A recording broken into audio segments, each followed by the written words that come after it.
Assalamualaikum warahmatullahi wabarakatuh. Terima kasih Anda sudah setia menyaksikan video-video saya. Apa kabar? Ya, alhamdulillah baik ya. Semoga Anda selalu dalam kondisi sehat walafiat.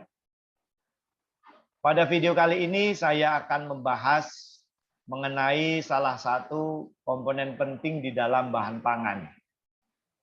Komponen di dalam bahan pangan ini dibagi menjadi dua. Yang pertama komponen gizi, yang kedua komponen non-gizi. Saya akan membahas mengenai komponen yang kedua, yaitu komponen non-gizi. Komponen non-gizi pun dibagi menjadi beberapa golongan. Salah satunya adalah senyawa fitokimia. Senyawa fitokimia ini merupakan senyawa yang pada dasawarsa terakhir ini banyak dicari, banyak dikembangkan, dan banyak dimanfaatkan untuk berbagai terapi kesehatan. Ada yang dimanfaatkan dalam bentuk fitofarmaka, artinya produk ini diolah, diekstrak, dilepaskan dari matrik pangan sehingga dirubah bentuknya.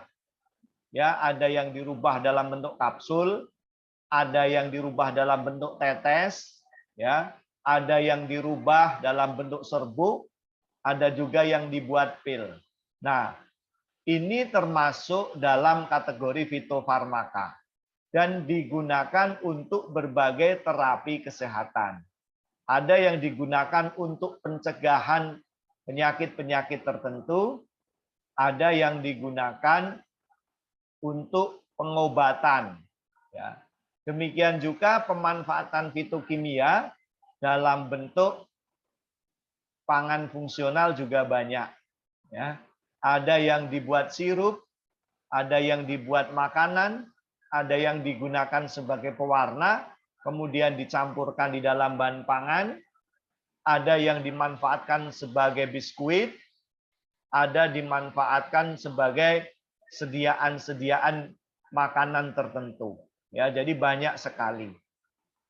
Pada video kali ini saya akan membahas spesifik mengenai salah satu fitokimia penting di dalam makanan, yaitu flavonoid. Ya. Kemarin kita sudah membahas mengenai klorofil, yaitu zat hijau daun yang memiliki fungsi kesehatan yang juga sangat dahsyat, tetapi juga saya akan membahas mengenai kedahsyatan flavonoid yang fungsinya tidak kalah penting dari klorofil yang sudah saya bahas di video sebelumnya. Baiklah, sebelum kita saksikan video ini lebih lanjut, saya menghimbau kepada pemirsa sekali lagi, silahkan bagi yang belum subscribe, ya subscribe terlebih dahulu. Baik, terima kasih. Ya. Jadi flavonoid ya ini merupakan golongan besar di dalam bahan pangan. Ya, kalau kita melihat dari penggolongan pigmen, maka flavonoid ini merupakan salah satu kelompok golongan yang juga memiliki anggota sangat banyak. Ya, sebagaimana ada karoten, kemudian klorofil, ya, serta flavonoid. Untuk klorofil sudah saya bahas di video yang lain. Karotenoid juga sudah saya bahas di video yang lain. Nah, khusus untuk flavonoid, ini memiliki 3 golongan besar. Ya, jadi kalau flavonoid ini memiliki 3 golongan besar. Yang pertama adalah kelompok antosianin. Ya, antosianin ini memiliki warna dari merah sampai purple atau dari merah sampai ungu. Untuk antosantin ini memiliki warna putih sampai krem. Nah, produk-produk yang mengandung antosantin, orang melihatnya sebagai produk yang tidak berwarna sebenarnya, ya, karena gradasi warnanya yang sangat ringan, dari warna putih sampai krem, jadi hanya putih sampai ke kuning sedikit, itulah antosantin. Sehingga orang tidak melihat produk yang banyak mengandung antosantin ini sebagai produk yang berwarna. Berikutnya ada kelompok betalain. Betalain ini memiliki gradasi yang sedikit lebih tua dari antosantin, yaitu antara kuning sampai merah, kemudian sampai purple, ya, jadi sampai ungu. Nah, itulah 3 kelompok besar antosantin. Nah, kelompok besar flavonoid.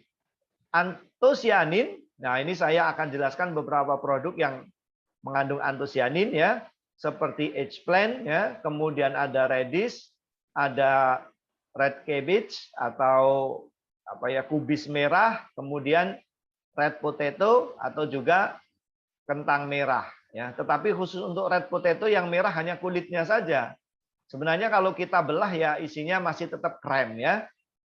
Kemudian untuk antosantin yang saya sampaikan tadi memiliki gradasi warna yang sangat ringan sehingga orang cenderung melihatnya ini sebagai produk yang berwarna putih atau tidak berwarna. Ada bunga kaolin, kemudian ada onion atau bawang, ya. Kemudian ada beras, kemudian kentang, ya, atau di sini kita golongkan sebagai white potato karena tadi ada red potato, ya. Ini kulitnya saja yang berwarna krem. Nah, kemudian ada golongan beta lain, ya, warnanya purple adalah beets. Beets ini bisa diolah menjadi produk yang berwarna manis sehingga disebut dengan beet gula. Nah, kalau kita lihat dari gradasi warna, khusus flavonoid memiliki warna merah. Kemarin kita juga sudah membahas karotenoid yang juga memiliki warna merah. Nah, bagaimana kita membedakan warna merah dari golongan flavonoid dan karotenoid? Nah, ini biasanya kita lihat dari tingkat kelarutannya. Khusus karotenoid, ini merupakan senyawa yang turunan dari lipida, sehingga cenderung lebih nonpolar. Sementara flavonoid, dia memiliki gugus OH yang memiliki dalam jumlah yang banyak, sehingga dia cenderung bersifat polar. Ya, jadi kita lihat dari polaritasnya. Sekali lagi, khusus flavonoid, walaupun sama-sama berwarna merah, tetapi dia lebih larut di dalam air dibanding senyawa karotenoid. Ya. Nah, ini kandungan beberapa bahan kimia, bahan alam atau buah-buahan dan sayuran yang banyak mengandung golongan dari antosianin, flavonol, dan proantosianidin. Ya. Jadi sebenarnya kandungan senyawa flavonoid di dalam bahan pangan ini tidak dalam jumlah tunggal, ya, artinya tidak sendirian. Kadang-kadang antosianin bergabung juga dengan senyawa flavanol, bergabung juga dengan senyawa-senyawa yang lain, ya. Jadi sekali lagi, kandungan senyawa fitokimia flavonoid di dalam bahan pangan ini tidak hanya sendirian, ya. Yang pertama adalah blackberry dan blueberry, ya, jenis berry-berryan ini banyak mengandung senyawa antosianin dan proantosianidin, ya. Ini golongan blackberry dan blueberry ini. Kalau golongan berry-berry, nah di mana untuk blackberry paling dominan adalah senyawa antosianin, di mana kandungannya bisa 89 sampai 211 mg per 100 gram. Ya, jadi kalau produknya padat ini adalah miligram per 100 gram. Kalau dia produknya cair, kandungannya miligram per mililiter, ya, miligram per mililiter. Nah, kemudian kalau blueberry, ya, blueberry kandungan dominannya adalah proantosianidin yang kandungannya cukup tinggi, yaitu 88 sampai 261 mg per desiliter, ya, miligram per desiliter. Dan juga mengandung antosianin dalam jumlah yang relatif tinggi juga, yaitu 67 sampai 183 mg per desiliter. Nah, kemudian ada golongan anggur, terutama anggur merah. Ini juga banyak mengandung antosianin dan proantosianidin, di mana kandungan rata-rata tertinggi yaitu proantosianidin dan kandungan antosianin juga tinggi, yaitu antara 25 sampai 92 mg per desiliter. Kemudian ada stroberi, ya, stroberi kandungan dominannya adalah proantosianidin, kemudian juga mengandung antosianin, ya. di mana kandungan tertingginya adalah 75 mg per desiliter, sementara antosianidinya 180 per desiliter. Berikutnya ada red wine, ya. Red wine ini kalau di kita sering menyebut anggur merah, ya.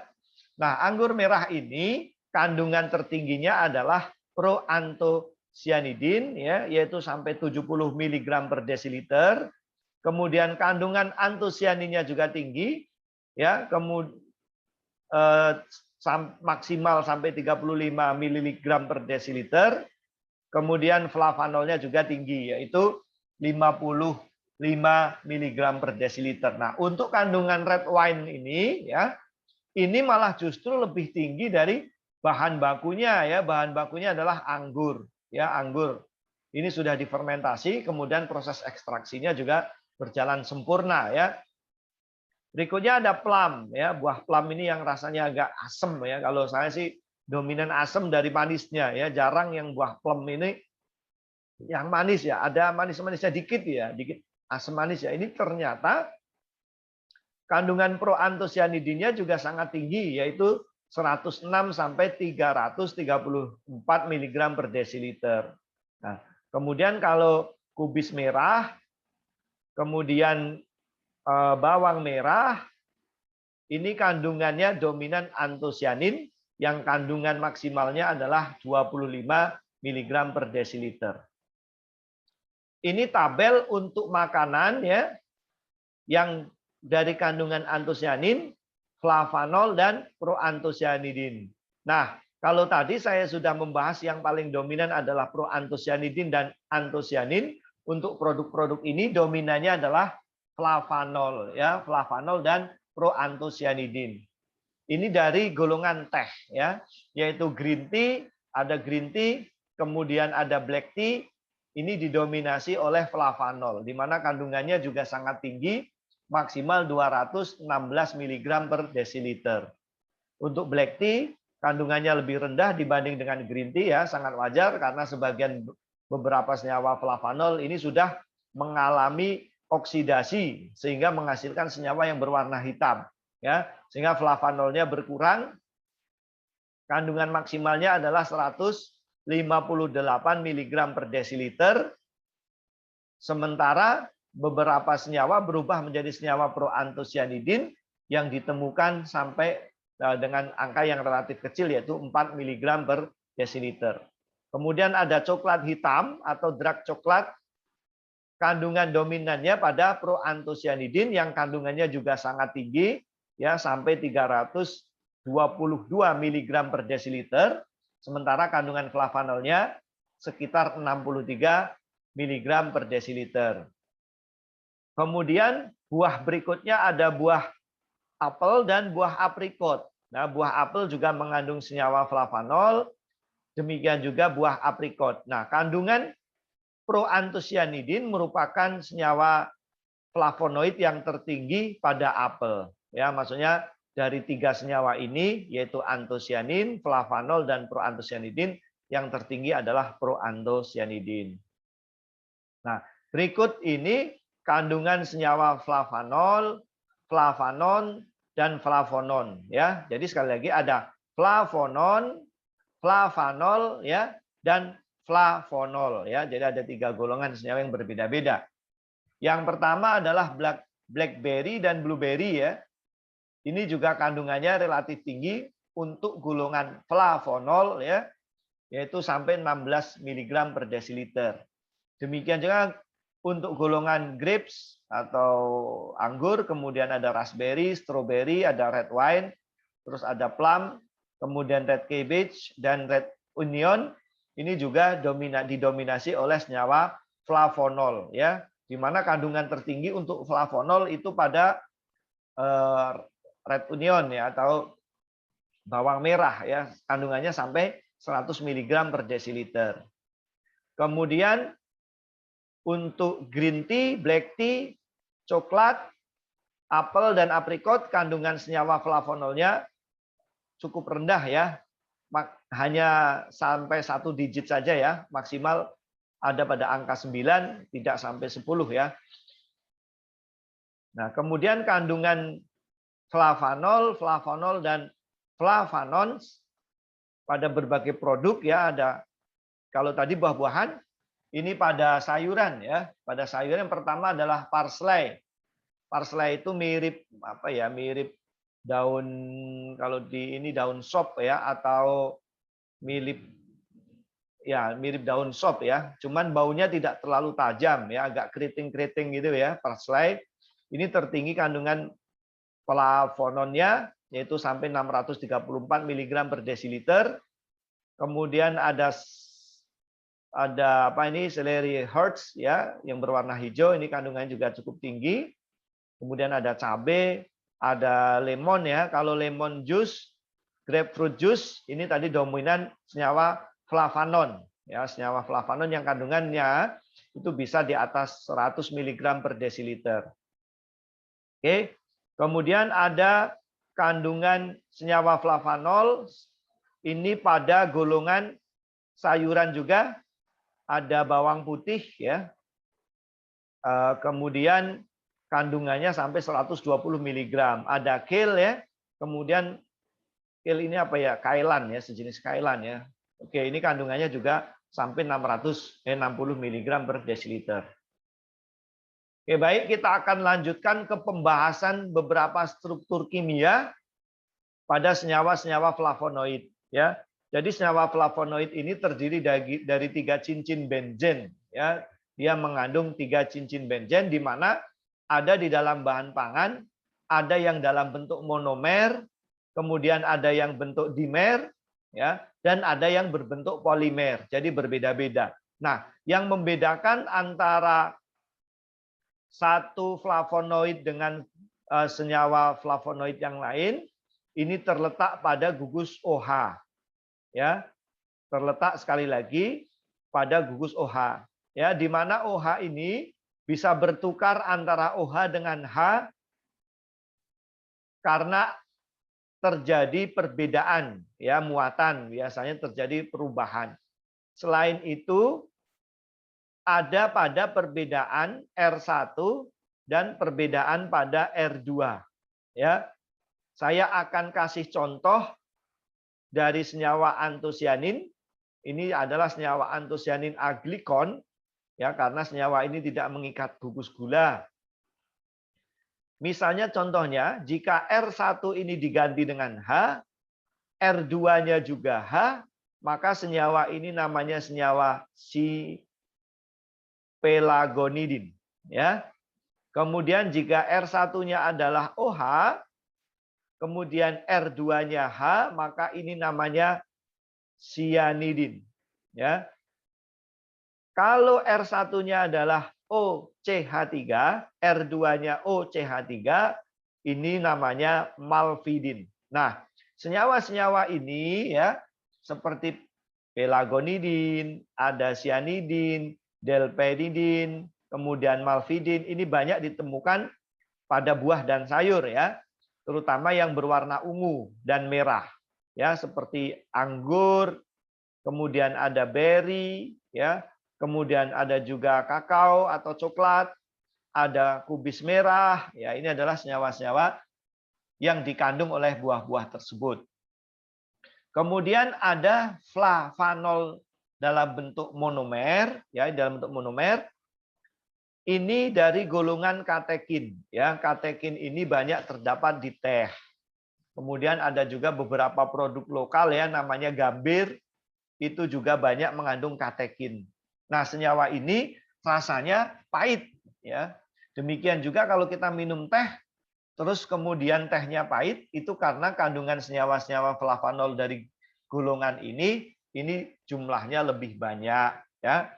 Nah, yang pertama adalah golongan katekin.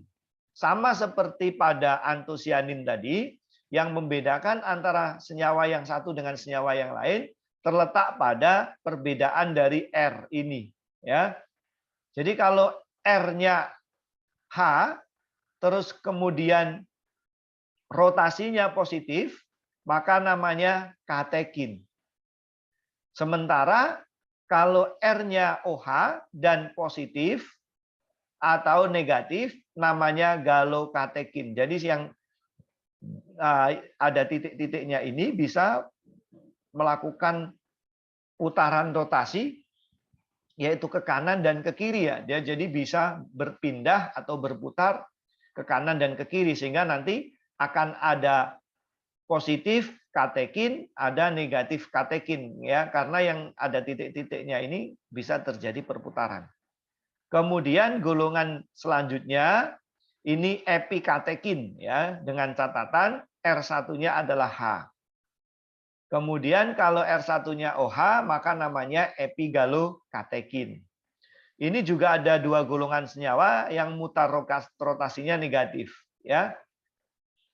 Berikutnya ada epigalokatekin galat ya. Jadi epigalokatekin yang berikatan dengan senyawa galat. Ya, inilah yang dimaksud dengan senyawa galat. Nah, ini juga ada positif, ada negatif, ada R1 juga. Kalau R1 mengikat H, maka namanya epikatekin galat. Sementara kalau R1-nya berikatan dengan OH, maka namanya epigalokatekin galat. Ya, itu merupakan senyawa yang banyak ditemukan pada teh.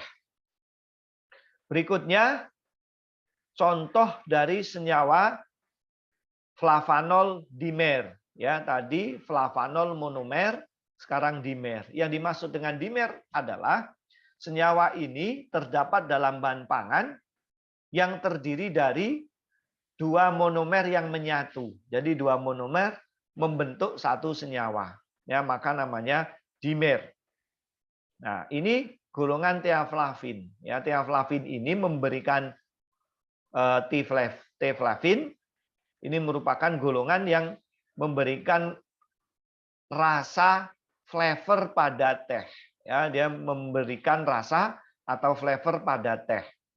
Ya, ini juga perbedaan antara yang satu dengan yang lain terletak pada gugus yang berikatan dengan R1 dan gugus yang berikatan dengan R2. Di mana kalau R1-nya OH, R2-nya OH ini namanya tiflavin. Kemudian kalau R1-nya OH, R2-nya adalah galat, maka namanya tiflavin galat. Kalau R1-nya galat, R2-nya OH namanya tiflavin 3 galat ya. Oke. Berikutnya golongan proantosianidin dalam bentuk dimer dan polimer ya. Jadi kalau hanya dua itu namanya dimer, kalau polimer biasanya ikatannya sudah lebih dari 3 ya, 3, 4 dan seterusnya. Nah, R1H, R2-nya OH maka namanya procyanidin. Kalau R1-nya OH, R2-nya OH namanya prodelperidin ya. Ini merupakan contoh dari dimer dan polimer. Berikutnya golongan flavanol ya. Sama seperti tadi, yang membedakan adalah gugus R1 dan R2 ya. Di mana kalau R1-nya H, R2-nya OH namanya naringenin. R1-nya OH, R2-nya OH namanya eriodisitol. Kemudian kalau R1-nya OH, R2-nya OCH3 atau ometil adalah hesperitin. Nah, senyawa ini adalah senyawa yang terdapat pada jeruk ya. Ada yang jeruk lemon, ada jeruk manis ya. Ini biasanya memberikan rasa pahit pada jeruk. Jadi kalau kita makan jeruk, selain ada asam, itu ada aftertaste pahit. Nah, itu disebabkan oleh senyawa-senyawa ini.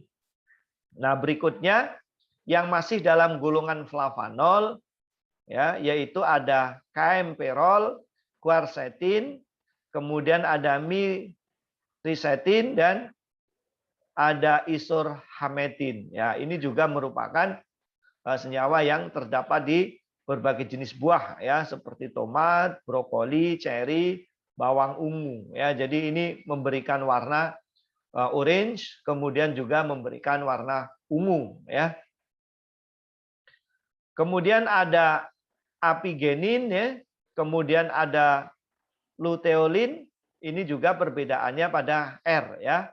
Ini terdapat pada bunga kamomil ya, kemudian ada seledri, bayam, teh. Nah, ini kandungan senyawa ini sering digunakan untuk terapi yang misalnya perut kejang ya, sakit perut. Nah, ini biasanya digunakan sebagai antiinflamasi juga. Nah, berikutnya flavanol ada 3 golongan, ada daidzein, genistein, dan glycitein. Ya, ini merupakan soy isoflavon karena senyawa ini banyak terdapat pada kedelai sehingga namanya soy isoflavon. Ya, ini terdapat dalam bentuk aglikon, tetapi sebenarnya di dalam bahan pangan senyawa-senyawa ini dalam bentuk glikosida. Ya, artinya senyawa flavonoid yang masih berikatan dengan senyawa gula. Ya. Nah, jadi apabila R1-nya H, R2-nya H, ini sama-sama H, maka namanya daidzein. Sementara kalau R1-nya OH, R2-nya H namanya genistein. Kemudian apabila R1-nya H, R2-nya O, CH3 namanya glycitein. Nah, ini merupakan senyawa ajaib yang juga kita sebut sebagai fitosterol ya. Makanya khusus untuk daidzein, genistein, dan glycitein nanti kita akan bahas tersendiri sebagai soy isoflavon. Nah, itu merupakan golongan-golongan senyawa dari soy isoflavon atau golongan flavonoid. Nah, golongan senyawa flavonoid ini memiliki berbagai fungsi di dalam aktivitas tubuh, ya, baik berfungsi sebagai senyawa antioksidan, berfungsi juga sebagai senyawa anti kanker, dan banyak digunakan untuk berbagai terapi kesehatan, ya. Salah satunya digunakan untuk menghilangkan rasa sakit, ya, misalnya ada orang sakit perut, ada kram, digunakan juga untuk berbagai jenis pengobatan. Nah, nanti kita akan bahas bagaimana aktivitas biologis terhadap senyawa-senyawa ini dan bagaimana fungsinya terhadap kesehatan. Ya, demikianlah pembahasan pada video kali ini mengenai struktur kimia dari senyawa flavonoid. Saya akhiri. Assalamualaikum warahmatullahi wabarakatuh.